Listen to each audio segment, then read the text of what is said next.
Right now, you're sitting on a planet that's orbiting a star that's orbiting a galaxy. And that galaxy, along with every other galaxy in the universe, is held together by something you can't see, can't touch, and can't detect with any instrument ever built. It makes up 27% of the universe. We call it dark matter. We don't know what it is.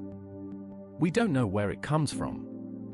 We only know that without it, the universe as we know it wouldn't exist. The question is, what is it? In 1933, the Swiss astronomer Fritz Zwicky was studying the Coma cluster, a collection of about 1,000 galaxies roughly 320 million light-years away. He applied the virial theorem to calculate how fast the galaxies should be moving based on the visible mass he could observe. What he found was disturbing: the galaxies were moving far too fast. The cluster should have torn itself apart billions of years ago. The only explanation was that there was vastly more mass present than anyone could see, roughly 400 times more. Zwicky called this invisible mass dunkle materie, dark matter. But his ideas were largely ignored for decades. It wasn't until the 1970s that the evidence became undeniable. The astronomer Vera Rubin at the Carnegie Institution was measuring the rotation speeds of spiral galaxies. According to Newtonian physics, stars at the outer edges of a galaxy should orbit more slowly than stars near the center, just as Neptune orbits the Sun more slowly than Mercury. But Rubin found something impossible: the outer stars were moving just as fast as the inner ones. The rotation curves were flat. This implied that galaxies were embedded in massive halos of invisible matter, dark matter halos, that extended far beyond the visible edges. The evidence mounted from multiple directions.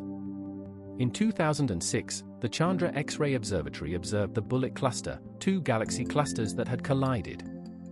The visible matter, hot gas, was slowed by the collision, but the gravitational lensing showed that most of the mass had passed right through, unaffected. This was the smoking gun: dark matter doesn't interact with normal matter. It passes through everything. And then there's the cosmic microwave background, the afterglow of the Big Bang.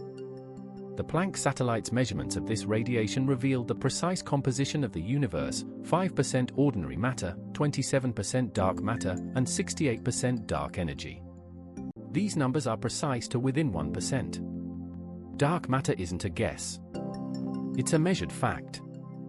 But if dark matter makes up 27% of the universe, why haven't we found a single particle of it? This is one of the greatest mysteries in physics. Despite decades of searching, using underground detectors, particle accelerators, and space telescopes, no one has directly detected a dark matter particle. The leading candidates are WIMPs, weakly interacting massive particles, and axions, but neither has been confirmed. The Large Hadron Collider at CERN has been smashing protons together at near light speed, looking for dark matter signatures.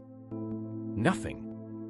The LUX experiment in South Dakota buried a tank of liquid xenon deep underground to shield it from cosmic rays.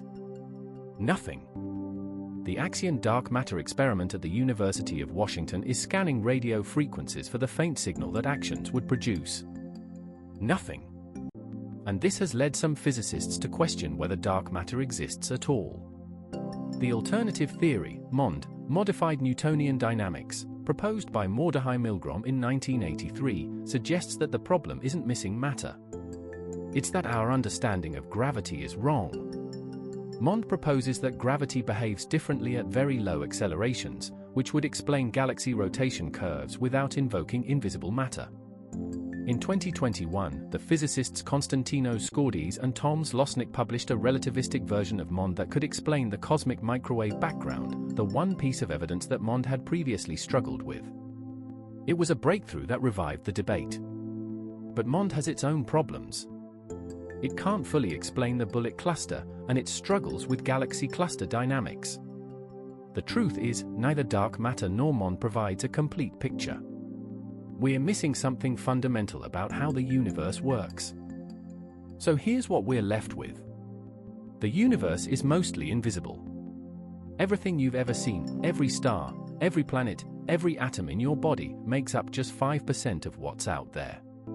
The rest is dark matter and dark energy, and we don't understand either one. This is humbling. We tend to think of science as a march towards certainty. But dark matter reminds us that the universe is under no obligation to make sense to us. We've measured its effects with extraordinary precision. We know it's there. We know how much there is. We know exactly how it behaves. And yet we don't know what it is. The philosopher Karl Popper wrote that science advances not by proving things true, but by proving things false.